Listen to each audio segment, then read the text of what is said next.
Welcome to Strung Out, the podcast that looks at life through the lens of an artist. Your host is the artist, writer, and musician, Martin Lawrence McCormack. Now, here's Marty. Hey, everybody. I am back with Liam Davis, and this is continuing on with our conversation, getting to know him, his music. A lot of accolades. You've been nominated. I was looking at your website, and is it 5, 6 times? 5. 5? Okay. Yeah, 5. 4 times as a producer. Wonderful. For Grammys. So we got the right person to talk to about some of the nuts and bolts of song crafting, and maybe we can even tap into hearing some of your insights on producing. But first, regale us with a song, sir. What would you like to play? I'm going to do one that's that I wrote for another artist, and then kind of adopted it for myself. Cool. It is called Abandoned Radio. The sun went down early on prom night, as if to say, young lovers, it's alright. Go out and shake what your mama gave you, and the love you make is what's gonna save you. Night fell on this restless town. We watched it stagger and fall down, and everybody looked around to see what they could see. And I saw your face, and I looked into you, into that sweet bread place, and I whispered, do you wanna dance? Do you wanna dance?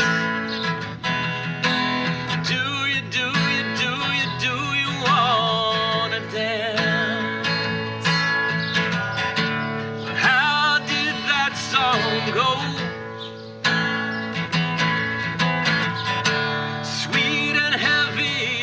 And slow, pouring out of some abandoned radio.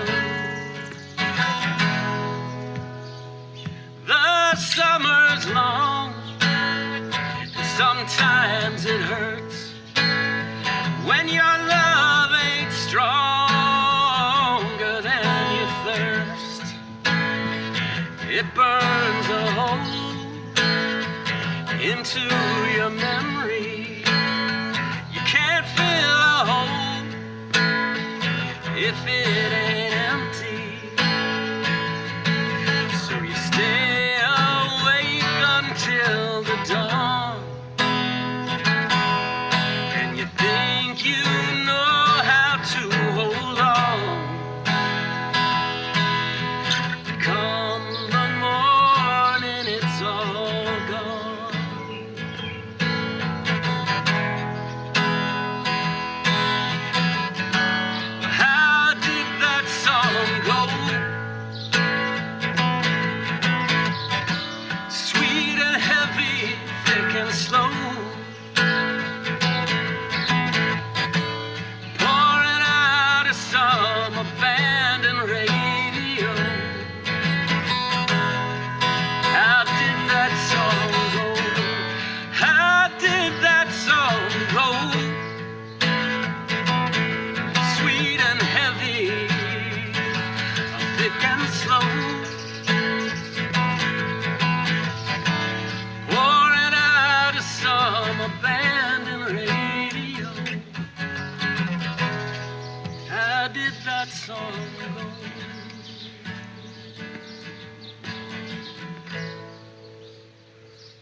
Wonderful, very just a nostalgic song. It's like, what's the title of that song?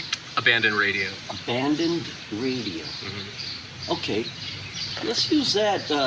This song is kind of our entree, obviously, into this podcast. But how do you go about crafting a song like Abandoned Radio? I mean, so many people stare slack-jawed at a piece of paper, filled with fear over the idea of like expressing themselves.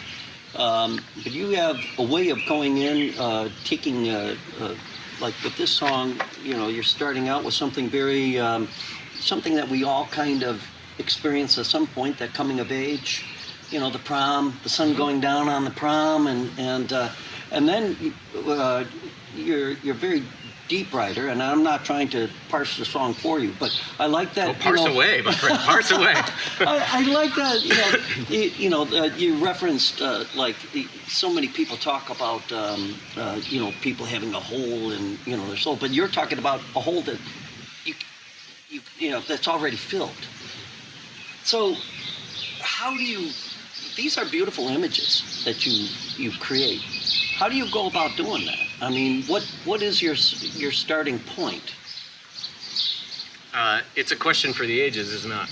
Yeah. Yes, and I always like to ask artists, and they kind of look at me like that, and they go, "Okay, you just want me to explain in half an hour?" Yeah. Well, this is the thing that while we're making the entree, I run a songwriting program. Great. Designed to help songwriters make breakthrough progress and do their best work. Okay.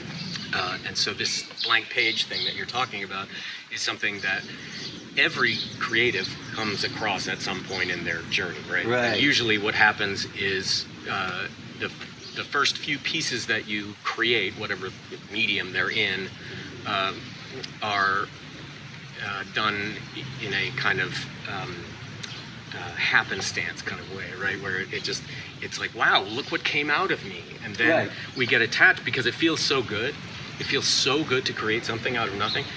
And so we become attached to the feeling, and then we try to reproduce the feeling, and we think that what we're producing, the work that we're producing, is good by virtue of the fact that we have created it. Right. And good point. And that is mostly not true. Right. And so what I've discovered is reframing the stakes and removing your attachment to outcome is the secret to overcoming that blank page. Okay. And so, for instance, in that song, which I used to call That Song until I realized what a terrible song title that was, like I said, written for someone else. So immediately the stakes are much lower. Right. Right? Okay. Because I am not trying to, and as songwriters, part of the problem is that a lot of us just want to get onto the recording or out to the audience some kind of accurate simulacrum of our entire human experience. Right. Right? And it's impossible, right? You're never going to get there, especially if that's the task you're setting out to complete. Mm-hmm. And so for me, a lot of it is just if I'm too worried about the way that this song is going to turn out, then I leave. I leave the creative process for a time and I go do something else.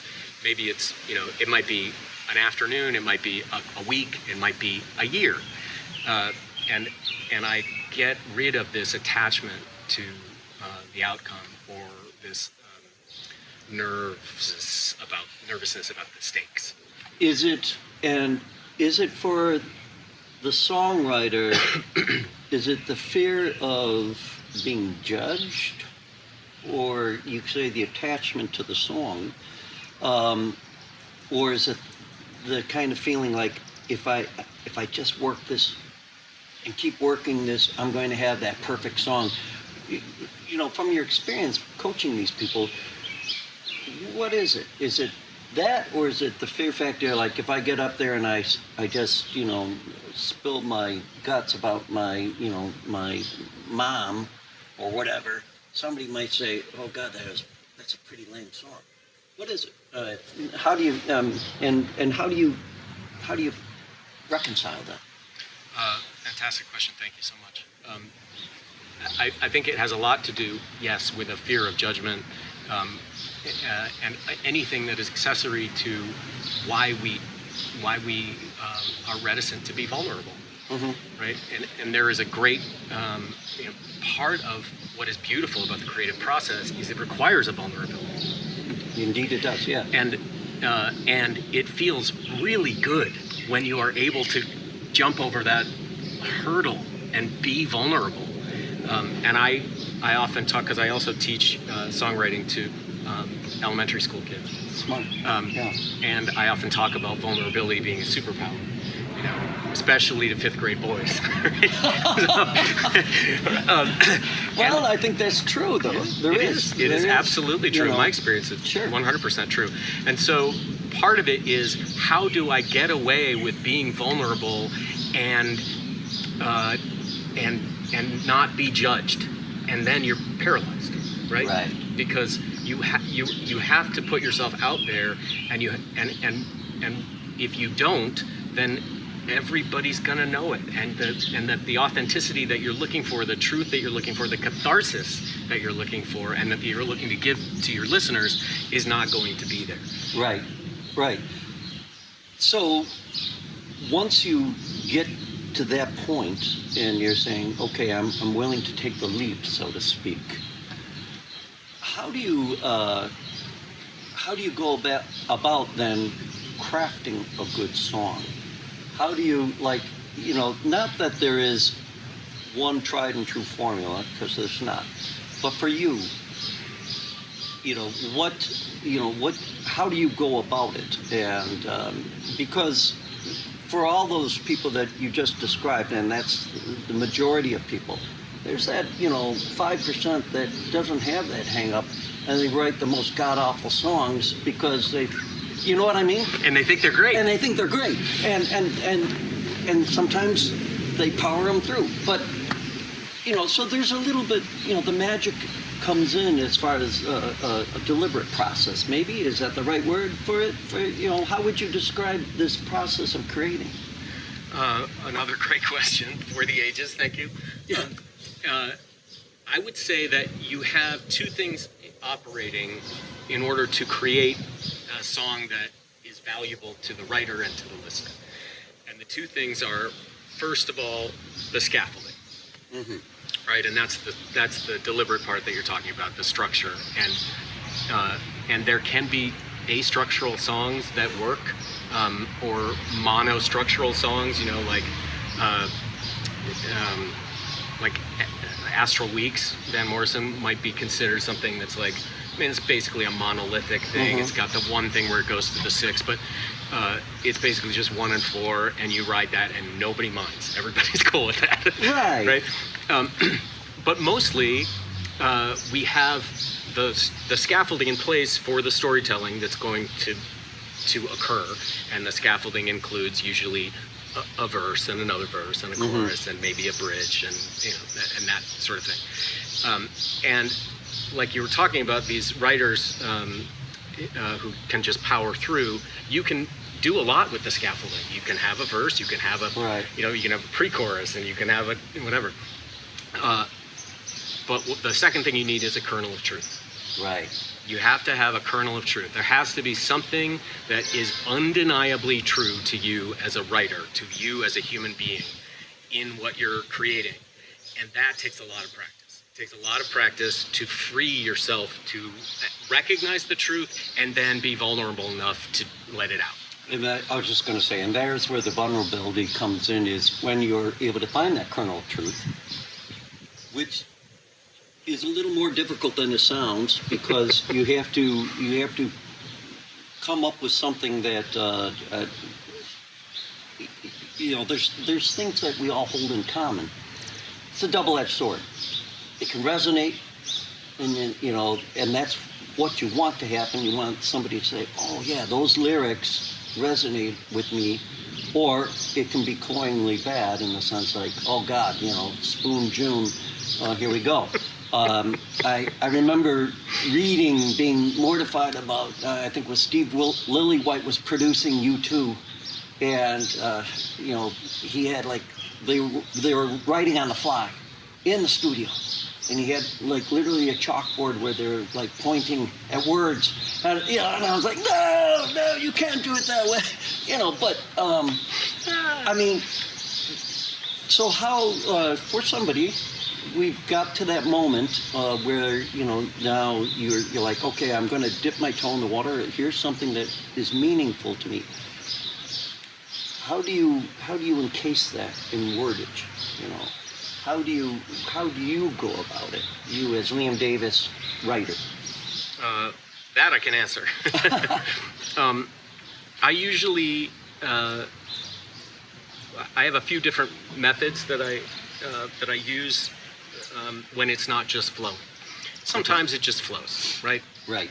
Every once in a while it flows. You're like, whoa, okay. Yeah. You got to learn to recognize those moments, honor them, stop doing whatever you're doing, and go get some documentation of this down. Otherwise, you're going to lose it.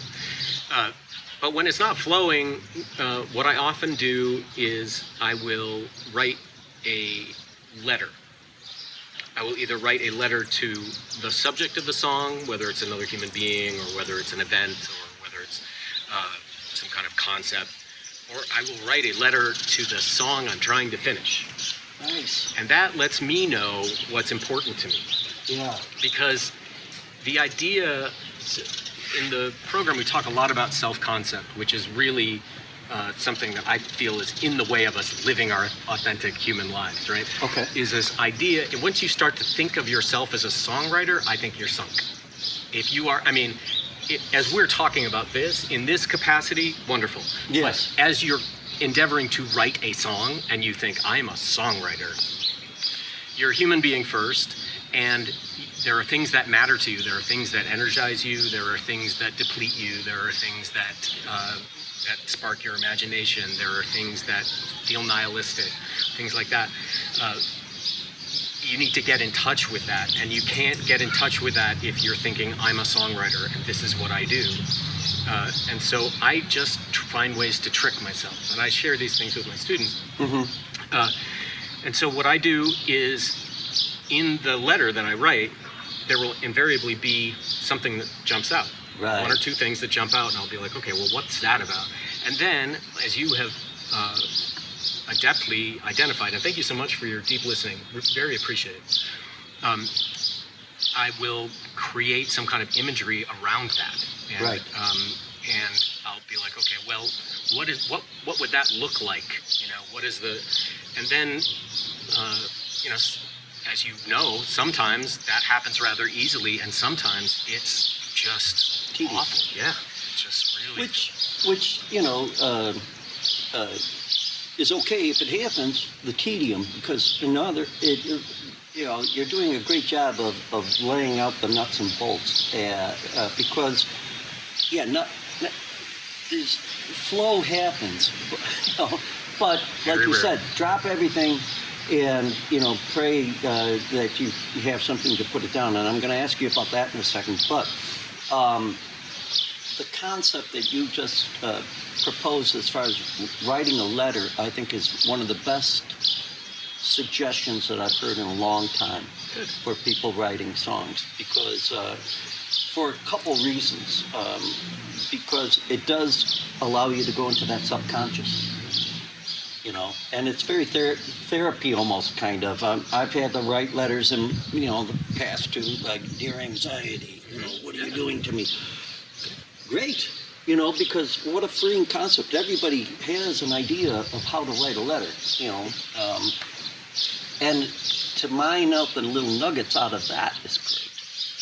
So when you do this, you've got your letter, and I hope you're saving your letters, because it would make a fascinating book, I think, to accompany all your compendium of songs.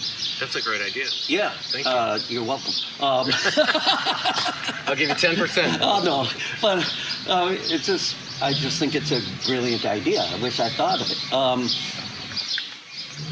The idea now is I see you sitting at a table. You got your letter, and I hear a train coming too. So we're going to get this in before the train takes off. What do you do next? Are you a type of person who likes to physically handwrite songs? I am. Or do you? Okay. So do you keep a journal then? At Yes. least. Okay. So you're old school, I guess, of writing and keeping. I love that idea, and I think it's really kind of the only way to go, in my humble opinion, because there's something very, very gratifying about seeing your own handwriting. Yeah, and I think there's something, it involves the nervous system in a certain way that is more kind of whole body oriented, that I think makes a difference. And I think that part of becoming a creative or becoming a songwriter is partly about engaging your radar. And so I always keep some kind of little notebook with me, even if it's this big. Great. Just to, like, if I hear a conversation or, like, you know, here comes the train, or, you know, something that happens. Or if I'm, you know, on a train myself, or I'm in some place, instead of looking at my phone, which I certainly could do, I will sometimes just pull out and, you know, write a letter. We're going to take a break because we got a train coming, and we're going to have Liam play, and we're going to continue along. You're on Strung Out! Woo!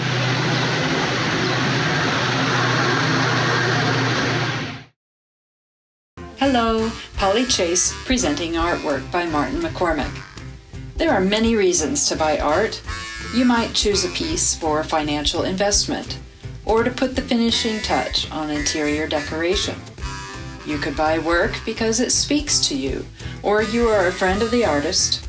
And then there is art that you buy for the sheer fun of it. These pop art portraits in the Man and Dog series definitely fall into the fun category. Each acrylic on canvas measures 12 by 9. They can be purchased individually or as a complete set of 4. They are a playful testament to a companionship that stands the test of time and a vast wardrobe. Check out this painting and more of Marty's artwork on martinmccormick.com. You can also email me with your interests at martyfineart@gmail.com. And we're back ruthlessly following the Chicago Northwestern train schedule with Liam Davis. And we are getting deep into the nuts and bolts of songwriting. Why don't we have you play a song? And we'll continue along about the crafting end of things with songs. What's the name of this song? This one's called Walking Home, and it's got a little bit of a story related to what we're talking about, if Perfect. that's okay. This was a record store day many years ago, and I had gone to do my due diligence and buy some records. And I was walking home, and this melody started coming, and I was like, oh shit. And I had my bag of records, and I started walking faster and faster. And I don't know whether, it didn't occur to me to use a voice memo, which I sometimes do, because the words started happening at the same time, and I just was like, I have to get home. And I probably had 12, 15 blocks to go. Oh man, yeah. And so once I got there, I just dropped everything and sat at my little coffee table and just put this together. Excuse me, I'm just gonna take a little. This coffee brought to you by Cafe Du Monde. It's delicious. I am 42 years old, half of April gone, so cold. But the evening sky is golden, walking home, walking home, walking home. There's a bag in my left hand, full of vinyl records, and my evening is unplanned. I'm walking home. I cannot see behind me, but I don't regret what's done. You know, I did manage to find my only one. I have been this way before. I know every single door. I won't wait for them to open. Walking home, walking home, walking home.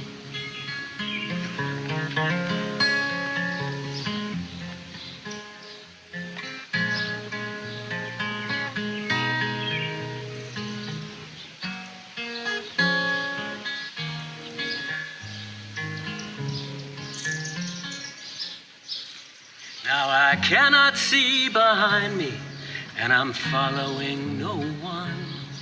I guess it's taken all this time to learn to walk instead of run. I am 42 years old, half of April gone, so cold. But the evening sky is golden, walking home, walking home, walking home. Even the birds got quiet for that one. That's amazing. I thank you for playing that song, because I think that's a great illustration of writing a great song. Well, thank you. Because, first of all, I'm going to just tell you why it's a great song. I'm here for it. It's in the first person. You're relating an experience that is relatable. But again, there's a lot of emotion around it. A lot of stuff hanging in the air. And I think this is an important thing for songwriting. It's important to leave some stuff hanging in the air. You're saying I'm 42 years old. You're talking, right there. Like, okay, 42 years old. For those of us that are past that, that brings, not only like, well, we're a reference point of a time in life, but even somebody younger, you're stating a time and a place, and there's a purpose to it. It could be certain, it could just, you were 42, but 42 carries so much more weight when you put it out there like that. Is that what you mean by little kernels of truth as you drop along lyric writing? So stating the obvious, but is not such an easy thing to do, is it? Right, it isn't. And in fact, my mother-in-law at the time was like, "Are you sure you want to lead with that?" Interesting. We all have those mother-in-laws. Right. I've had a couple in my life like that. But it's perfect, though. Well, thank you. For me, it's the kind of, when you are able to identify that kernel of truth, and again, this one just came. So there's a little bit of like, voodoo involved or something. Mm-hmm. Some unidentifiable magic. But I do think stating the age contextualizes it, right? There's a context for what I'm about to say, which has something to do with coming to terms with midlife, maybe, or something like that. Yeah. And so yes. Even the turning of the season with April, it's still cold, Mm-hmm. but and you didn't say, but the sky is gold. I love but the sky is golden. You take the listener beyond the rhyme scheme in such a way that they have to listen. And that's a very good point. I'm just going to dissect all his songs, and we're going to have him play out the whole. It's great, because that's the kind of stuff that a really good songwriter hooks into, and not just hooks, but works at. And so we've got, I love the idea of writing a letter, and when I call it serving the muse, when the muse hits you, sure. You have to hope and pray that you can get it. But that's that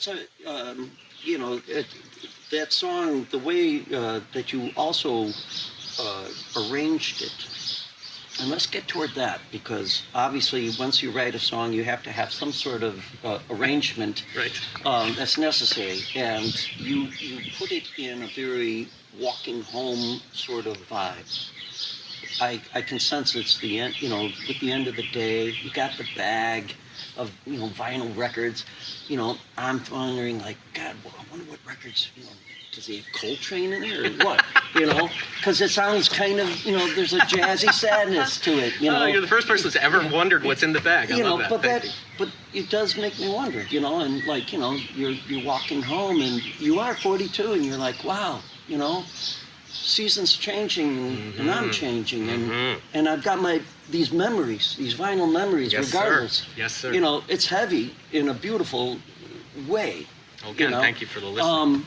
But what a great example for songwriters. And let me ask you this too, because I think I always have songwriters that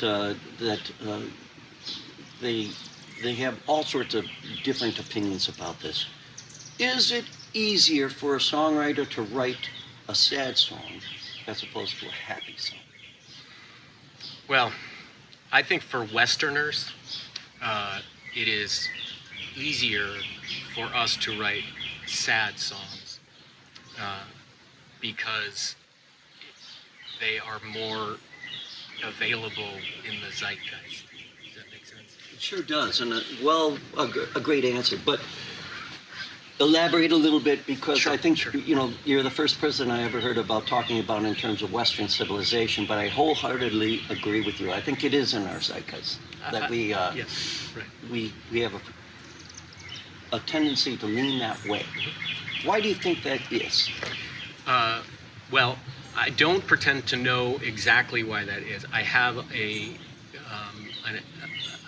inkling that we are a little bit in love with psychological struggle, and that we have in the Western civilization, we don't have the kinds of survival problems that exist in a lot of other places in the world. And so we are left to grapple with life's meaning in a way that some other, and the way that we choose to do it, which may just be cultural. Right. It might just be a cultural thing, and that's what, where the zeitgeist comes from. It's just that we are, when left to, I mean, you think about all of the the goth bands that are, suburban teenagers write those songs, and there's a reason that they're grappling with these things, because they're experiencing a kind of spiritual malaise, because there's nothing, right? That's what's going on.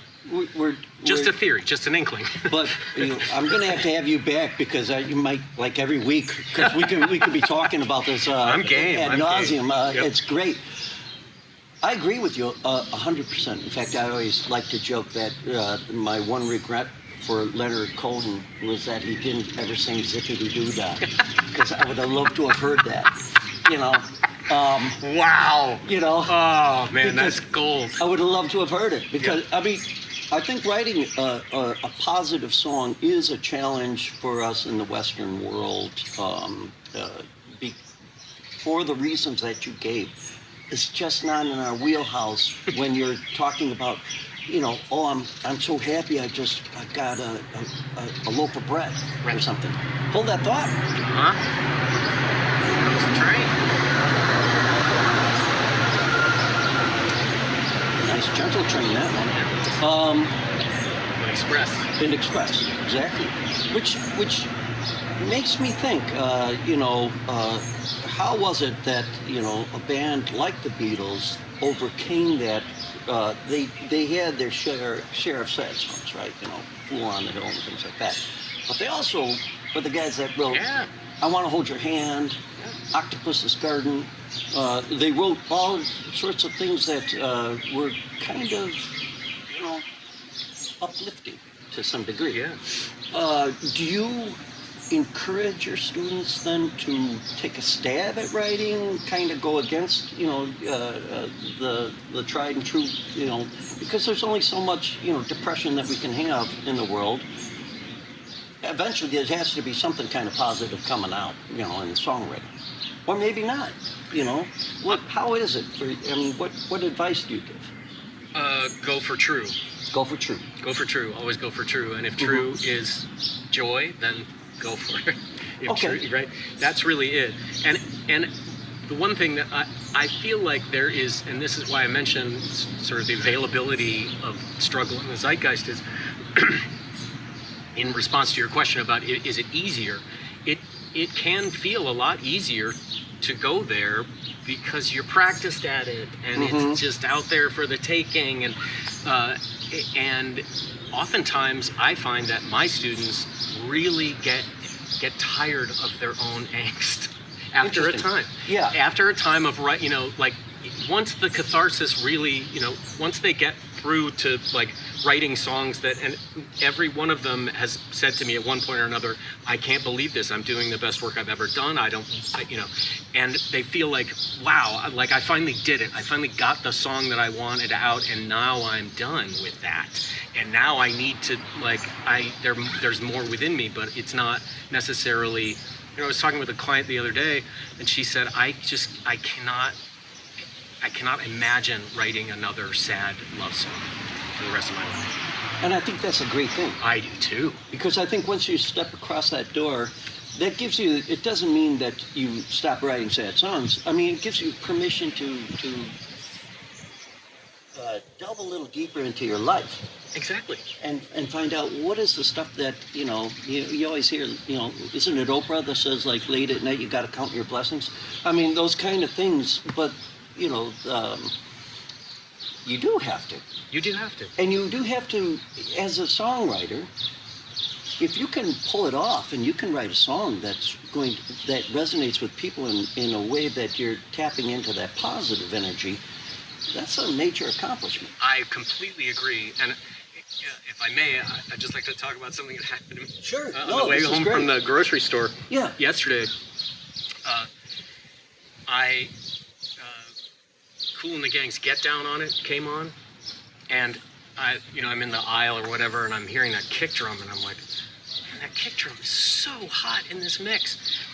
And it's in the background, and so I get out to the car and I pull it up so that I can listen to it, and I just thought, what an achievement. Yeah. There's nothing to that song except you're not dancing, get up and dance, because how else are you going to, listen to this drum beat? It is so pure, and it is such a perfect accomplishment of songwriting. There's nothing heady going on. There's nothing, it's so simple, and it is gorgeous. And timeless. And timeless, and a remarkable achievement. Yeah, right, timeless. It's all over TikTok, for instance. Everybody's dancing to that song. Just listen to it. I think Pharrell, to some degree, that song Happy, and the viral kind of response to that, and how, especially in parts of the world that weren't Western, per se, absolutely, how it resonated with people, that the aspiration for joy. Exactly. It's the other thing. Yeah. We might not be joyful all the time, nobody is, but the idea of lifting people up to aspire to joy. I remember there were kids in Iran or something, and they were being shut down for just singing along with Happy by Pharrell. Right. Powerful song, and a positive song that can change the world. But thank you for answering that, because I think that's an important thing. And you also pointed out that what I like is hearing that your students kind of hit the end of the rail line, so to speak, saying, oh, I've been to this station so many times now, I think I got to get on a different track. Exactly. Which is a wonderful accomplishment in their songwriting. We don't have a lot of time left in this podcast, so I'm going to have you back to talk more about nuts and bolts of engineering and things like that. Anytime. But let's just go into that realm. And before we do, let's give a little bit of shameless hucksterism and promote your website. It's liamdavis.com. Correct. And if I want to take songwriting lessons, I can contact you through that site. Yes, you can. And if I want you to produce my next hit album, Yes, sir, you can. there you go, guys. There you go. Kids. That's From right. across the country, right? Anywhere. Anywhere. Which is one of the glories of the age we're living in, is Truly. that this can be accomplished. Very true. So let's take it to the, as far as we can for this podcast. I've just sat down. I just wrote a letter to the song. I just mined the words. I've got my trusty guitar, and I've got 3 chords. And now what? What do I do, Mr. Davis? So the next step that I would offer is, so you've found your truth, right? Mm-hmm. You found what's important to you in this letter, and you've got, like you said, your trusty guitar and your 3 chords. I would constrain myself. Interesting. So, I love it. yeah. Okay. How so? So the next thing is I'd say, okay, I'm gonna pick this thing out of the letter. Let's say it's a dream that I hadn't remembered. Okay. I'm gonna write a verse about this dream using only monosyllabic words. I'm gonna use only words with 1 syllable. Or I'm gonna get through this verse on 2 chords and 2 chords alone. Right? Just provide some kind of constraint for yourself, because it will force you to do something. And you may trash the verse, but there will be something in there. There'll be something in there that keeps you going until you're satisfied with what you have. And so we all kind of have, I love what you said about my trusty guitar. I think that can be a crutch of sorts. Right. Because, as I'm sure you know, like when you pick up your bass, you're just kind of like, everybody kind of has their go-to thing that they do, and it can be like, oh yeah, that's me, and I'm really trying to get out of me, right? That can, and imposing those constraints, although arbitrary, can really get you past blocks like that. That's an excellent suggestion that you just heard, folks, because that it does give you an opportunity to be able to, like you said, trick your mind almost into being creative. Absolutely. Tapping into the creative Absolutely. process. So I like that idea just for the value that gives. Plus, you might hit a eureka. Absolutely. You know, and Yeah. it's surprising, you know, like one of the challenges, I know artists that, like Nico Case or some of those people, where I think it was her that she deliberately tried to write 2-minute songs, you know, and I was like, oh, I love that idea, you know, just because 2 minutes is so arbitrary, and, you know, so... And if you can get it done in 2 minutes, you've been very disciplined. Yes. Right? And if you can, you know, put across a whole message. Yeah. I'm looking to see, I think we're being attacked by the Huey helicopters. Probably what it is, folks, is the plane that flies along with the Geico insurance banner along the beach. Yes, right. So, Yeah, it's that season, right? it's that season, and it's chugging along. It's chugging along. But we're going to let them fly by and keep talking. Then we're going to, I'm going to ask Liam to play us out of this podcast. Unless it's one of your former mother-in-law might be. Coming in! And she did offer that. She was a sweetheart. I think that's so funny, though. I mean, I love it, you know, in the songwriting. But are you letting people know you're 42? Yeah, it's great. Okay, we're going to take a little pause and let this plane fly by. Crop duster. It's going slow. How you doing, Anya? We're almost done. We're just letting this plane fly by. Do you see the plane? What's that? Okay. Are you hungry? Come. It's a good age. Oh, yeah. Good age. It's on the edge of teen. Yep. Okay. All right, the plane has flown away. We're back, and we have we have the guitar. We have the idea of constraining ourselves, and it's such a great, again, another solid example. I want us to kind of just sum up. You gave us some really good tips. Sit down, write a letter to yourself, or write a letter to the song. Or the person in the song. Or the person in the song. The thing that happened in the song. Yeah. And then the second thing is use that as a template to mine it for words that matter or have meaning. Stick to your truth. I love that. So, like our plane. Like our plane. Our plane is sticking to its truth. Sticking to its truth. And then beyond that, then the idea of constraining yourself, giving yourself some sort of challenge of writing. Yeah, limit it, and be surprised by how far that can take you. Absolutely. Right there, guys, that's 3 great things as far as how to get going with writing a good song. My other question to you is, when you write these journals and you have all this stuff, do you also have like a graveyard or a boneyard or a junkyard of song lyrics that you like to mine? Do you recommend that? Absolutely, yes.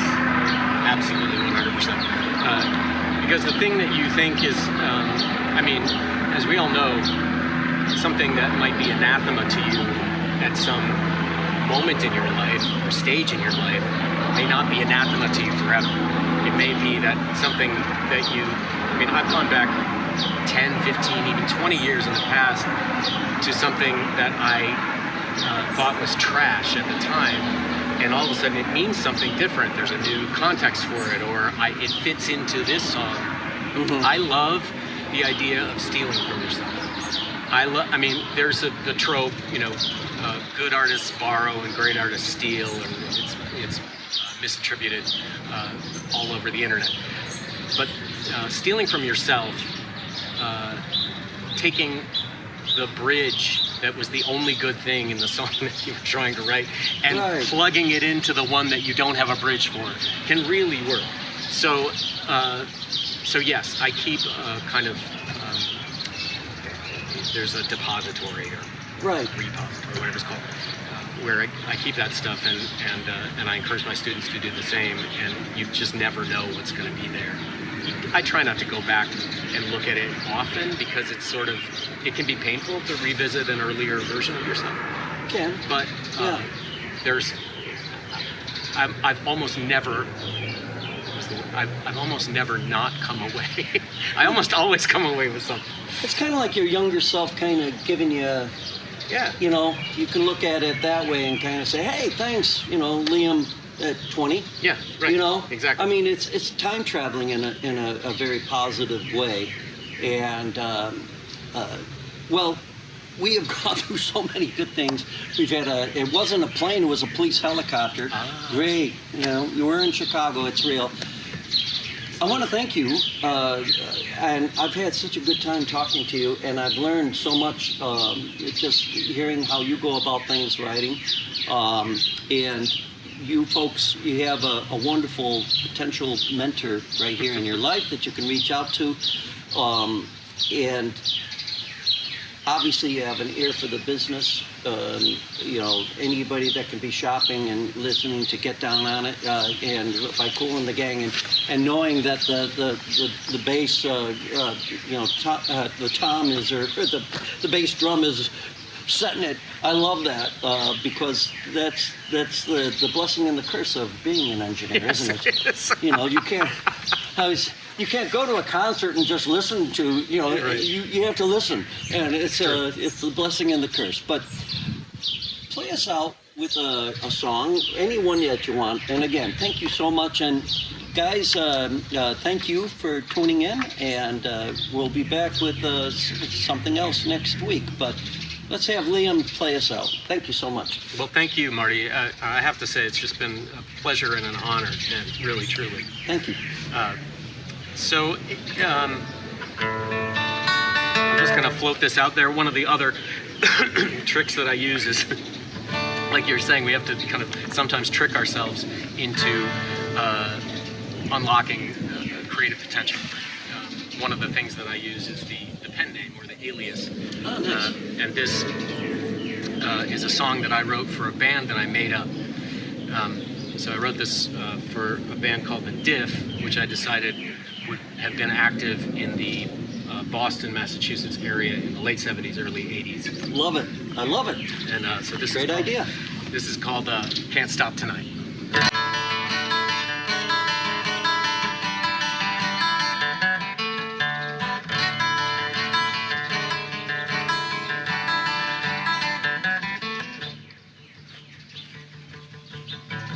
Every morning a window closes in my mind. I can't even begin, so I just pull the blinds.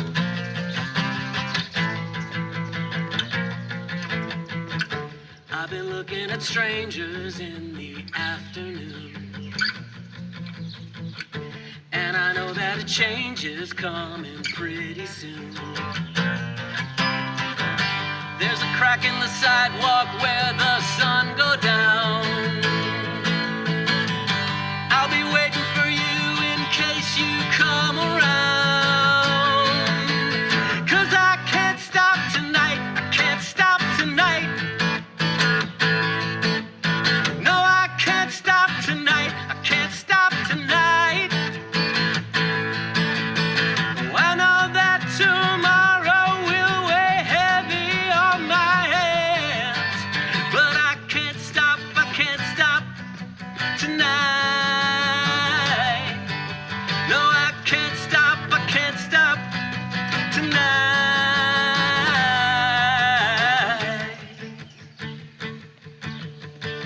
Everybody's a master of their own design,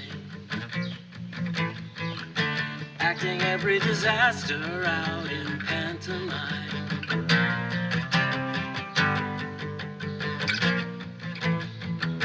You can call me a mirror, you can call me friend. As the twilight draws nearer, I can see the end. There's a light in the sky, I see it dying down. I'll be waiting for you until you come around. 'Cause I can't stop tonight, I can't stop tonight. No, I can't stop tonight, I can't stop tonight. Yes, I know that tomorrow will weigh heavy on my hands, but I can't stop tonight.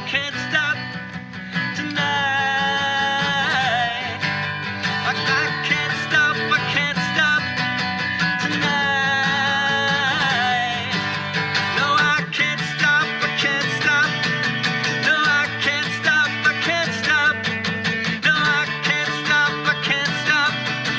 tonight.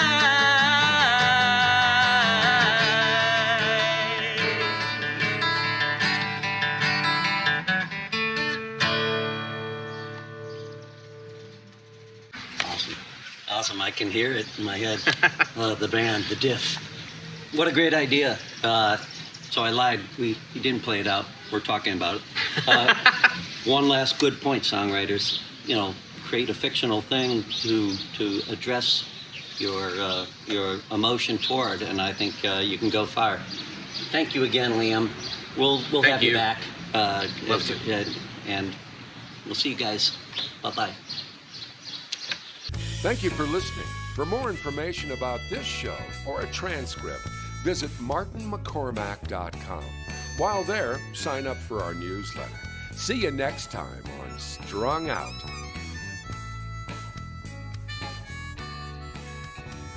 It's all so wrong, this pain we feel makes no sense